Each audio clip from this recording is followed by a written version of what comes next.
It was at 9. It was, yes, I know. They've lost their minds. So anyway, Marty was a bright 8-year-old, a little bit older than Caleb, who suffered from a minor disability. He was deaf in one ear. He lived in a rural community of farms and fences, and Marty's mom, Diane, was so proud of her son. She knew he had a kind and loving heart. Several weeks before Christmas one year, Marty shared a secret with his mom. He'd been doing extra chores and saving his allowance in order to buy a Christmas present, a pocket compass for his best friend, Kenny. Kenny was being raised by a single mom, and life was a daily struggle just to acquire the most basics of food and clothing. Diane doubted that Kenny's mom would let Kenny accept a gift if he couldn't give one in return. So Marty argued with his mother and finally said, "But what if it was a secret? What if they never found out who gave it?" Mom relented. If somehow Marty could give Kenny the gift without anyone knowing who gave it, that would be acceptable. So on Christmas Eve, Diane watched her son walk out of the door and across the wet pasture and slip beneath the electric fence on his mission of kindness. Marty raced up and pressed the doorbell. Then he ran down the steps and across the yard as fast as he could. Suddenly, the electric fence loomed in front of him, and he couldn't avoid it. The shock knocked him to the ground, and he gasped for breath. Slowly, he got up and stumbled home. When he arrived, his mom treated the blister on Marty's face caused by the electric fence and then put him to bed.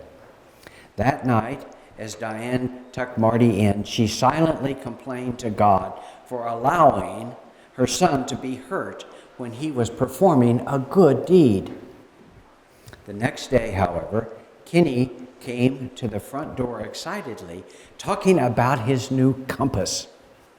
Amazingly, Marty, who you will remember was deaf in one ear, seemed to hear Kenny talking with both his ears.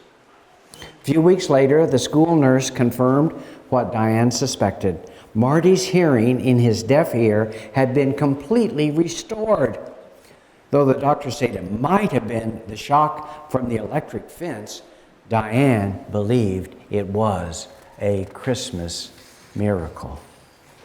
Christmas is a time for miracles, a time of wonder and of faith. Children are excited. We are excited as we remember the joy and anticipation we felt as youngsters as Christmas approached. And we see the same joy in the eyes of children. How good it is to hear the words of Isaiah. The people who walked in darkness have seen a great light. On those living in the land of deep darkness, a light has shined. For unto us a child is born, unto us a son is given, and the government shall be upon his shoulders, and he will be called Wonderful Counselor, Mighty God, Everlasting Father, Prince of Peace. All of us know what it is like to walk in darkness at some time in our lives. Darkness comes in many forms: loneliness, or pain, or grief, or confusion, or heartache. All those emotions seem to be intensified at Christmas. I don't have to tell you that. You already know that.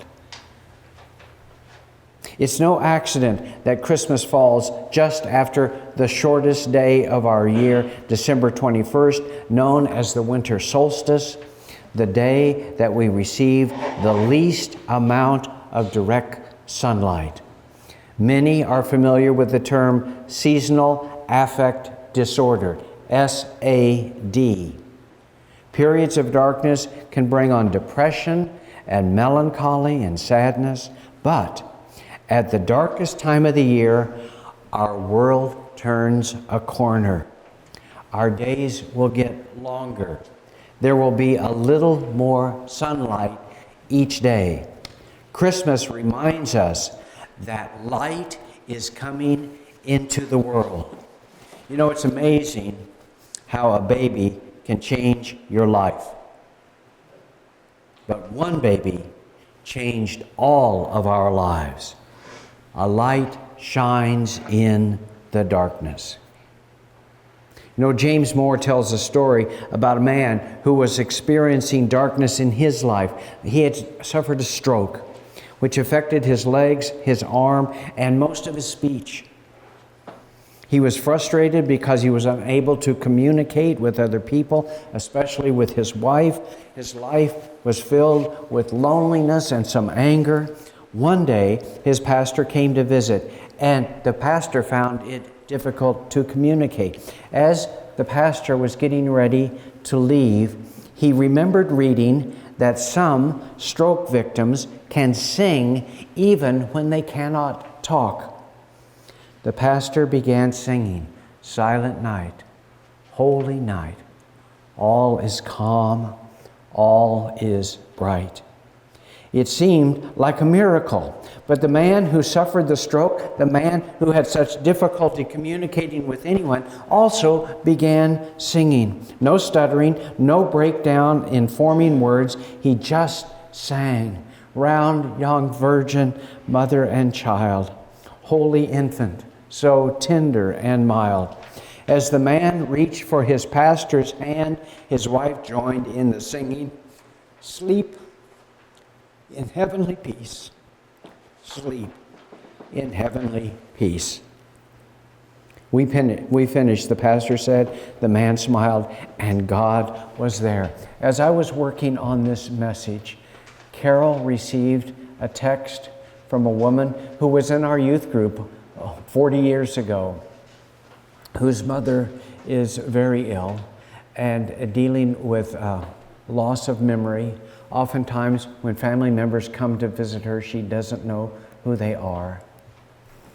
She was an alto soloist in our church choir, wonderful, wonderful singer.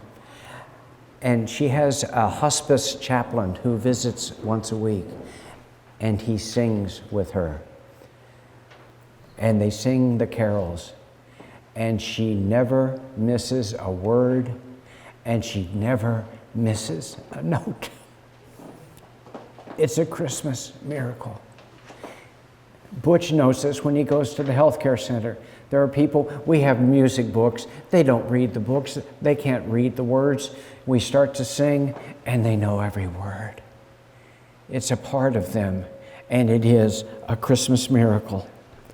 Christmas is a time of miracles. A light does shine in the darkness. A babe is born in the manger in Bethlehem.